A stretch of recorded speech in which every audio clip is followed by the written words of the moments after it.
would you say that it would be an illegal DEI for a lesson plan on the Tulsa Race Massacre? I'd have to get back to you on that. Do you know what the Tulsa Race Massacre is? I'd like to look into it more and get back to you on it. Okay.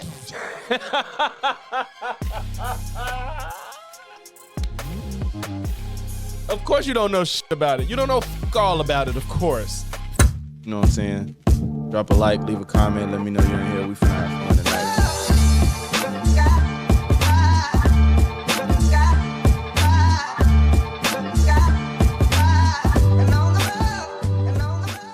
With that, let's get a closer look into the characters in his cabinet. Thank the gentleman. I recognize Linda McMahon, Secretary of what'd she say? The Secretary of Department of Education. Let's see how much she knows about the position she's in and how she feels about it. Because, boy. Gentlelady from Connecticut, Ms. Hayes. Thank you, Mr. Chairman. And Secretary, welcome to our committee. It's interesting. I took a lot of notes. I had prepared questions, but I think I'm going Remember, y'all, we have to get rid of DEI. People should, DEI, their version, what DEI means to them is you don't get the job if you're not qualified. a very different direction. We've heard other colleagues talk about the NAEP scores, and I heard you say that the president was angered and embarrassed by these, and I think we all should be.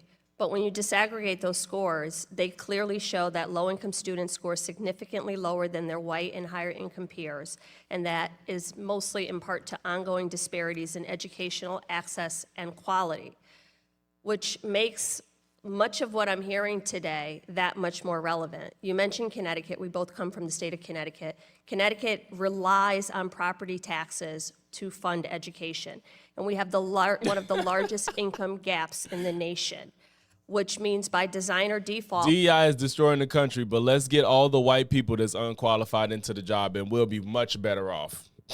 Low-income students face multiple challenges, including limited access to resources. That's what's so funny, like random, like the people that's like DEI, DEI, DEI. How do y'all feel about Linda McMahon? How do y'all feel about RFK? How do y'all feel about Hegseth? Like, come on. And opportunities outside of schools, which is why I don't understand many of the decisions made in this budget.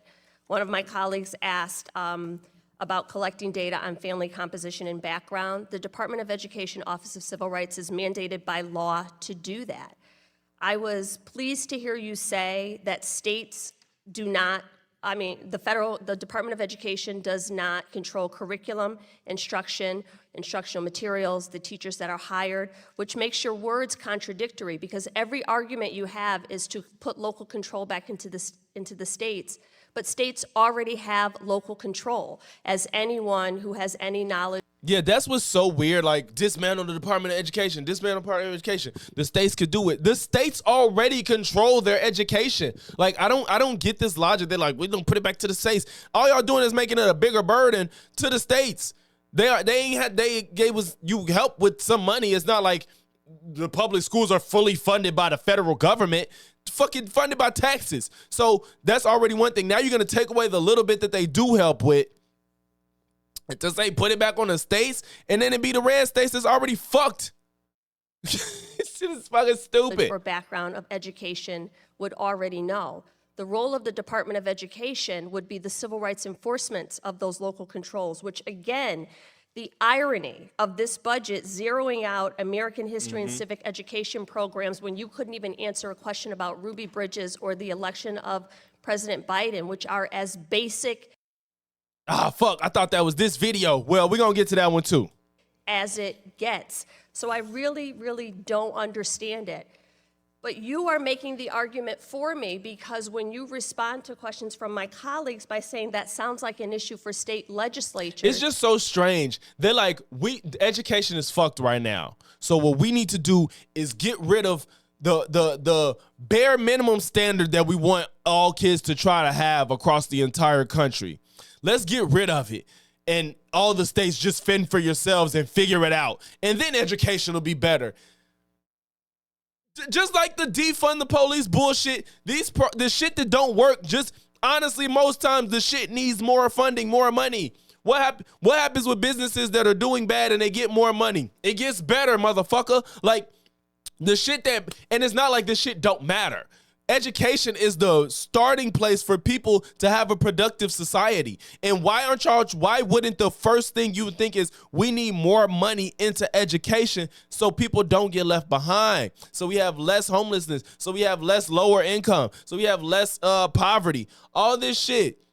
And y'all say, let's strip away everything we've been doing because it has problems.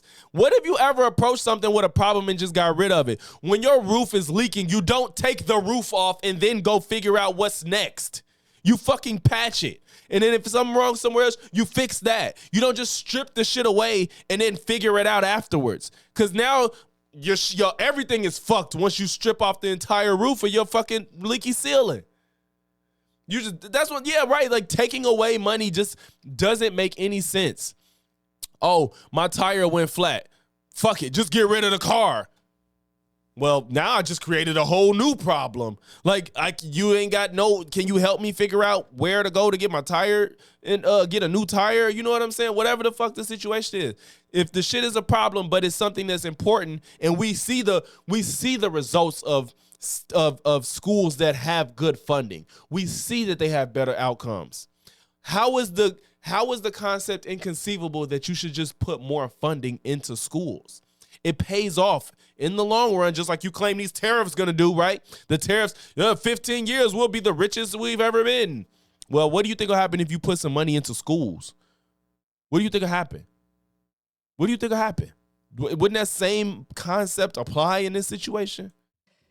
That is why the Office of Civil Rights is necessary, because state legislatures made the decision that Ruby Bridges did not have the right to a free and appropriate, high-quality public education. So you, Madam Secretary, are actually making the argument for the role of the department, not to dictate local curriculum instruction or instructional materials, but to make sure that those things are carried out by the department. I mean, that states follow the law, that they are doing those things. So 49 million children in this country receive public education services. About 3 million children are in charter schools. There are not enough charter school slots. So my questions are mainly focused on what about those other 46 million children? So it's mind-blowing. I hear you talk about safety, keeping students safe on school campuses, but not a word about the 390,000 students who have been affected by gun violence.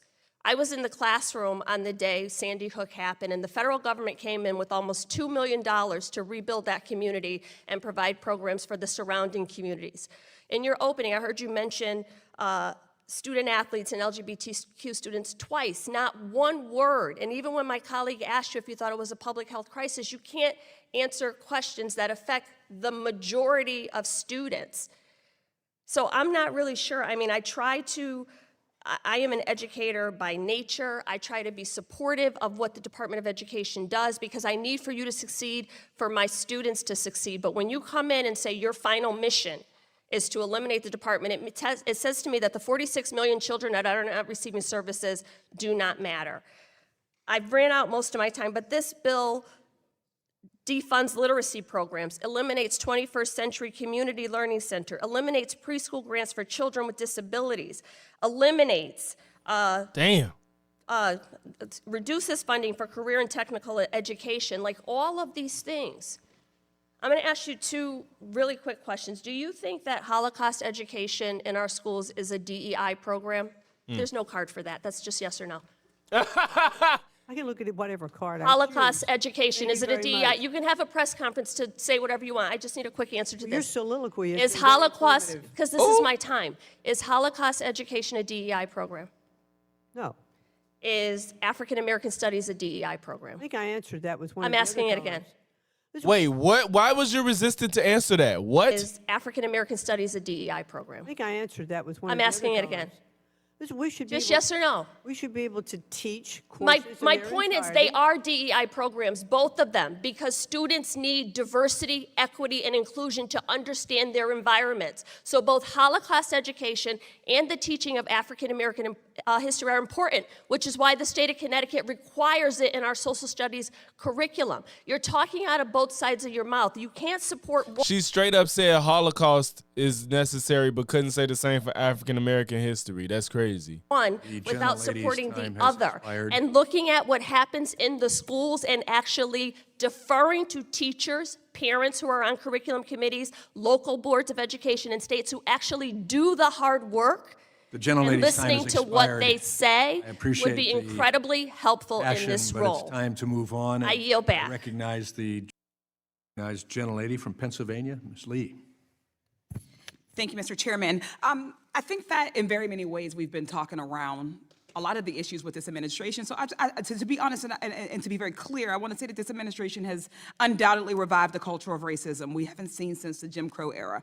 They've made it clear that open attacks on Black and brown and other marginalized communities is not just tolerated, but it's encouraged. So when they call for removing of equity and inclusion and diversity and accessibility from schools in favor of quote unquote traditional American values, it's indistinguishable from post-Civil War South advocating to rewrite history with the lost cause narrative to censor truths about slavery, or as they disappear students who write dissenting op-eds. It's reminiscent of the suppression of abolitionist newspapers. And this department's financial aid policies harken back to a time when higher education was reserved for affluent, well-connected, and predominantly white students. So I have some questions, about why this department is taking its leads from Jim Crow. Secretary McMahon, you've claimed that you want to drastically reduce the already very small federal role in education, and also that you will not cut Title I-A funding. That is still your position, correct? Correct. Thank you. I'd like a yes or no answer. Do you believe your April 3rd attempt to revoke Title I-A funding from states unless they signed a certification of compliance with your political viewpoint was consistent with giving states more control over education? There's been no reduction in funding for Title I-A. As of now. There has As of not now. been yet. But again, Right, will it And be? it is not going forward in the budget. so you believe that so you do, okay. Yes or no, is Title I-A funding actually secure for every school district and state that currently receives it? Or is your goal to make Title I-A conditional on states refusing to provide students of color, LGBTQA students, students with disabilities, or other marginalized students opportunities to participate in diverse, inclusive, equitable, and accessible learning environments? No, that's what I answered. 1A funding is intact. Okay. So let's talk about so-called illegal DEI, as you all have called it, a phrase you've continually bring up that I'm still unclear on, especially after 3 federal judges have preliminarily Illegal ruled DEI. that your illegal DEI guidance is likely unconstitutional and unenforceable, illegal, as it were. Secretary McMahon, during your confirmation hearing, you were asked by Senator Chris Murphy if an African-American history class violated the administration's position on diversity, equity, and inclusion. You said you'd like to look into it. You've been on the job for a few months now. Have you been able to look into it? I do not think that African studies or Middle East studies or Chinese studies are part of DEI if they are taught as part of the total history package. So that if you're giving the facts on both sides, of course they're not DEI. The facts know what on both both sides. What the fuck are you talking Part about, of bro? DEI if they are taught as part of the total history package. So that if you're giving the facts on both sides, of course they're not DEI. I don't know what both sides of African-American history would be. Well, if African American history is part of Certainly, history, but what we recognize it's being throughout taught what we recognize throughout education is that a course is only 1 year or 1 semester. It would be impossible to teach African history and say European history at the same time. Do you not agree that it makes sense that there would be separate courses for these courses of study? It has happened throughout history. We're able to do it not just in history courses. We're able to do it with different types of literature courses or different types of music courses. One wouldn't learn about Baroque music and necessarily have to also learn about African drumming at the same time, right? We can separate those courses. Yes, we can. And I think just as we teach U.S. history as a separate course. Certainly. So you do not agree. So you do agree that African American cultures and African history should not be eliminated from courses, particularly AP African history. Well, I think that African history can certainly be taught and not be considered a DEI course. Oh, thank you. I have a few other examples that I would like I to didn't know your she said thoughts that. on. I'm glad she said Simple yes that. or no. if this is a illegal DEI? An example, would you say that it would be an illegal DEI for a lesson plan on the Tulsa Race Massacre? I'd have to get back to you on that. Do you know what the Tulsa Race Massacre is? I'd like to look into it more and get back to you on it. Okay.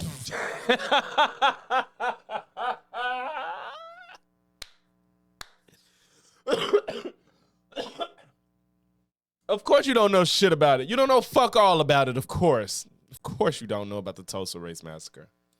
So I look forward to that. How about the book Through My Eyes by Ruby Bridges, for instance? I haven't read that.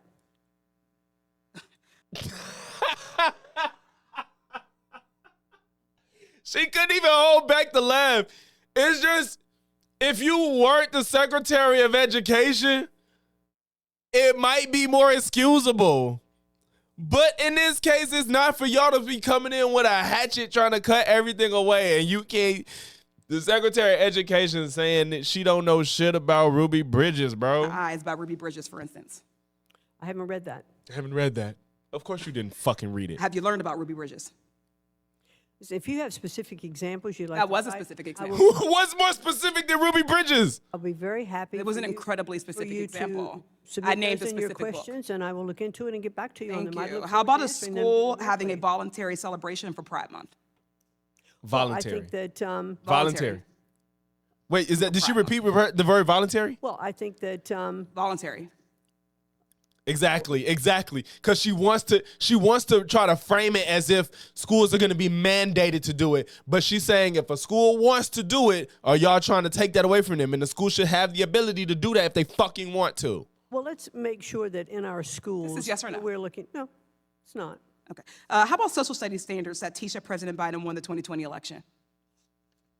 That's a very simple question because that's history. That's a fact. And I think our studies should all be taught accurately. Yes or no? why do none of these fucks can ever just admit that Joe Biden won in 2020? No, but I don't think anybody in his cabinet has yet to just say Joe Biden won the election in 2020. None of these fuckheads can do it. Now, please, if I'm wrong, please show me somebody from his cabinet fully admit instead of trying to find a way to talk around it.